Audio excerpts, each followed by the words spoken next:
अगर सोनम सर को 20 तारीख तक कुछ हुआ, लाइक ऐसा हंगर स्ट्राइक चल रही है, कुछ भी हुआ, तो अगला नंबर मेरा होगा। मैं यहाँ पर खुद अपने ऊपर पेट्रोल डालूंगा। मुझे एजुकेशन मिनिस्टर पर कुछ भरोसा नहीं है। मेरे पापा इतने सक्षम है कि मुझे पढ़ा रहे हैं। जो माँ बाप खेती किसानी कर कर दो वक्त की उन पे रोटी नहीं होती हैं, वो 200-300 रुपए मजदूरी कर कर गाँव में अपने बच्चे को नीट की प्रिपरेशन कराता है और वो पेपर लीक हो जाता है, तो उन माँ बाप के दिल पर क्या बीतती होगी। एजुकेशन मिनिस्टर से और जो सत्ताधारी शासक है उनसे कहना चाहूँगा कि आपके भी बच्चे हैं, आपके भी भविष्य हैं, हमारे यूथ है, हमारा इंडिया का यूथ है, उनका एजुकेशन खराब मत करिए। और जो धर्मेंद्र प्रधान है और सत्ताधारी शासक हैं, अपना इस्तीफा दें। हमें कोई पर्सनली दुश्मनी नहीं है धर्मेंद्र प्रधान से, हमें पूरे देश के बच्चों का भविष्य खतरे में। अगर ऐसा माइंड सेट वाला व्यक्ति हमारे एजुकेशन सिस्टम में बैठा रहेगा तो पेपर बार बार लीक होता रहेगा। जंतर मंतर पर इस वक्त हम मौजूद हैं और हमें कुछ छात्र मिले हैं जो खुद नीट की प्रिपरेशन कर रहे हैं और इसके साथ साथ में जो तमाम छात्र हैं वो यहाँ पर बैठे हुए हैं। मैं जानना चाहता हूँ क्या नाम है आपका? मेरा नाम देवाशीष है। और आप नीट की तैयारी कर रहे हैं? जी जी जी। सबसे पहले तो ये बताइए कि ये जो प्रोटेस्ट है इसमें आने का मोटिवेशन या फिर कैसे मिला और आप हैं कहाँ से? सर्वप्रथम तो मेरा नाम देवाशीष है, मैं बरेली उत्तर प्रदेश से बिलोंग करता हूँ। और मैं आपके चैनल के माध्यम से आपके जो व्यूअर्स हैं उनको नमस्कार कहना चाहता हूँ, और उनसे पहले एक बात कहना चाहता हूँ कि आप जो मुझे देख रहे हो, मैं आप मेरी दो बातें सुनिए।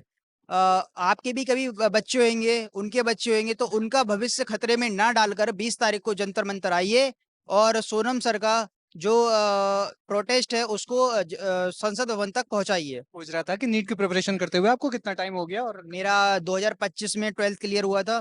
उसके बाद में मैं 1 साल मैंने प्रिपरेशन करी, बहुत अच्छे से प्रिपरेशन करी, जिसके बाद मैंने 3 मई को पेपर दिया था, जिसमें मेरे अच्छे नंबर बन रहे थे। लाइक क्योंकि मैंने फर्स्ट अटेम्प्ट था मेरा, तो लाइक 500 से ऊपर बन रहे थे। अब मैंने जब सेकंड अटेम्प्ट दिया था, तो लाइक मेरे को 1 महीने तक इतनी मतलब नींद भी नहीं आती थी। रात-रात भर मैं जागा था, खाना नहीं खाता था, घर वालों से बात तक नहीं करता था। इवन तो मैंने अपना फ़ोन भी ऑफ कर रखा था। मैंने एक जब मेरा नीट का पेपर हुआ था 3 तारीख को, तो मेरा पेपर तो सही हुआ था। तो मुझे लग रहा था कहीं न कहीं हो सकता है क 500 पे हो सकता है कुछ ना कुछ बीएमएस मिल जाए गवर्नमेंट। तो मैंने जो नोट्स थे वो सारे रख दिए थे। पढ़ाई वगैरह मैं बाहर रह के पढ़ाई करता हूँ, तो मैंने सारे नोट्स रख दिए। जब मुझे पता चला कि नीट का पेपर लीक हुआ है, मैं उस दिन रोया था, उसके अगले दिन भी रोया था, और मैंने 5-6 दिन तक खाना नहीं खाया था। जिससे कि मैं बाहर रहता हूँ और मैं अपनी फैमिली की कॉल अटेंड नहीं कर रहा था, जिससे मेरी फैमिली परेशान हो गई थी। और वो मेरे फ्लैट पर आए थे, पूछे मुझसे क्या समस्या हो गई, तो मैंने बताया था कि हमारा एजुकेशन सिस्टम इतना खराब हो चुका है कि पेपर हमारा दोबारा लीक हो गया। एक बार पेपर पहले भी लीक हो चुका था, जो कि दोबारा लीक हो गया था। तो फिर परिवार वालों ने पूछा आपको क्या करना है? फिर मैंने सोचा आप देखते हैं क्या होता है, एजुकेशन सिस्टम पर भरोसा तो नहीं रहा। फिर जब डेट आई कि आपको नेक्स्ट पेपर देना है 21 मई को, तो मुझे लगा था कि अब कुछ नहीं बचा है। तो 1 महीने जो कटा था मेरा, बहुत ही ज़्यादा तकलीफ में कटा था। मैंने खुद रियलाइज़ करा है। और फिर मैंने पेपर दिया, तो उसमें मेरा जो नंबर बनना था 410 बनना था, तो कम हो गया था उसमें। तो मैं बस बात ये कहना चाहूँगा कि मेरे पापा इतने सक्षम है कि मुझे पढ़ा रहे हैं। लेकिन मैं उन माँ-बाप को ये कहना चाहूँगा कि जो माँ-बाप खेती किसानी कर कर दो वक्त की उन पे रोटी नहीं होती हैं, वो 200-300 रुपए मजदूरी कर कर गाँव में अपने बच्चे को नीट की प्रिपरेशन कराता है, और वो पेपर लीक हो जाता है, तो उन माँ-बाप के दिल पर क्या बीतती होगी, जो कि इतने सालों से अपने बेटे के लिए पैसा खर्च कर रहा है और उनका पेपर लीक हो जा रहा है। तो मैं एजुकेशन मिनिस्टर से और जो सत्ताधारी शासक हैं उनसे कहना चाहूँगा कि आपके भी बच्चे हैं, आपके भी भविष्य हैं, और तो उनके जो हमारे यूथ है, हमारा इंडिया का यूथ है, उनका एजुकेशन खराब मत करिए। और जो धर्मेंद्र प्रधान हैं और सत्ताधारी शासक हैं, अपना इस्तीफा दें। क्योंकि इससे क्या होगा, इससे ये होगा, हमें कोई पर्सनली दुश्मनी नहीं है धर्मेंद्र प्रधान से कि वो हमारे प्रॉपर्टी पे अटैक कर दिया, ये हो गया, पर्सनली नहीं है। हमें पूरे देश के बच्चों का भविष्य खतरे में है, क्योंकि अगर ऐसा माइंड सेट वाला व्यक्ति हमारे एजुकेशन सिस्टम में बैठा रहेगा तो पेपर बार बार लीक होता रहेगा। क्योंकि एनटीए का जो एनटीए पेपर कंडक्ट कराती है नीट वाला, उसका एजेंट ही लीक में मास्टरमाइंड था उसका।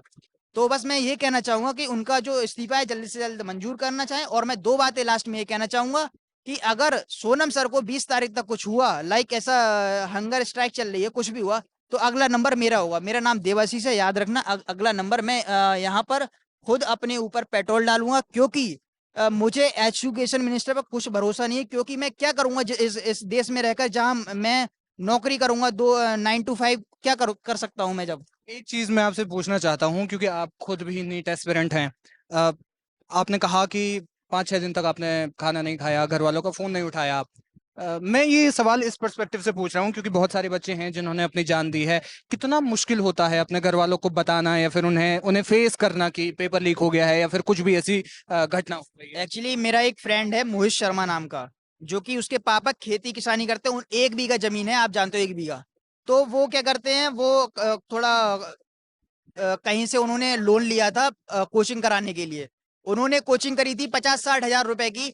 और जब पेपर लीक हुआ तो वो जो लड़का था उसने कहा था कि देवाशीष तू मेरे साथ चल। मेरे पापा जब वो सुनेंगे तो वो रह नहीं पाएंगे। तो मैं उनके साथ गया था, मोहित के साथ गया था।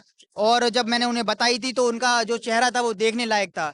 तो और मैं ये भी कहना चाहूंगा, ये बहुत ज्यादा प्रॉब्लम वाली बात होती है जब माता पिता को और जब छात्र को पता चलता है कि जब उन्होंने इतनी मेहनत करी है, पेपर इतना अच्छा गया है और पेपर लीक हो जाता है, तो बहुत ही ज्यादा ये गलत बात है। अगला जो आपकी तैयारी है, नीट को ही आप आगे कंटिन्यू करेंगे या फिर कुछ और आपका? मेरा जो टारगेट है वो नीट को ही है, क्योंकि मैं ये चाहता हूं कि मैं कोई, जैसे आजकल आपने देखा होगा, मैं सभी डॉक्टरों से नहीं कहता हूं, सभी डॉक्टर बहुत अच्छे हैं, लेकिन कहीं ना कहीं हमें ऐसा देखने को मिलता है। मैं थोड़ा फील्ड में रहता हूँ, लाइक हॉस्पिटल वगैरह जाता रहता हूँ। तो कहीं ना कहीं मुझे लगता है कि जो डॉक्टर्स हैं उन्हें थोड़ा फ्री, जो लाइक गवर्नमेंट की तरफ ज़्यादा जाना चाहिए। क्योंकि आजकल की सरकार क्या कर रही है, गवर्नमेंट हॉस्पिटल, गवर्नमेंट स्कूल दिन ब दिन बंद करवाते जा रही है। एम्स एम्स जो है संख्या बढ़ानी चाहिए, लेकिन संख्या दिन ब दिन घटती जा रही है। क्यों? क्योंकि इन्हें अपने कॉलेज खोलने हैं, अपने प्राइवेट कॉलेज खोलने हैं, क्योंकि इन्हें गरीब की जितनी भी मेहनत की कमाई है वो सब चूसना है। तो मैं ये कहना चाहूंगा, इसमें बहुत मेहनत होती है, और मैं यही कहूंगा कि मैं भविष्य में डॉक्टर बन के देश की सेवा करना चाहता हूँ। बस मेरा यही मोटिव रहेगा। और जब आप घर से ये बोल के आए थे, जाहिर है कि आपने बताया होगा कि मैं जंतर मंतर जा रहा हूँ प्रोटेस्ट करने के लिए, घर वालों का कैसा रिएक्शन था? क्योंकि जाहिर है कि चिंता तो हो ही जाती है। एक्चुअली मैंने घर पे नहीं बताया था, क्योंकि मेरे पापा जो है वो ऑन ड्यूटी थे आज। तो मैं फ्लैट पे रहता हूँ, तो मैंने बोला था कि मैं काम से जा रहा हूँ। और मुझे लाइक वो भी इनसे इंस्पायर हैं, क्योंकि वो भी एक जानते हैं ना एजुकेशन सिस्टम को, उन्होंने भी काफ़ी फेस करा है।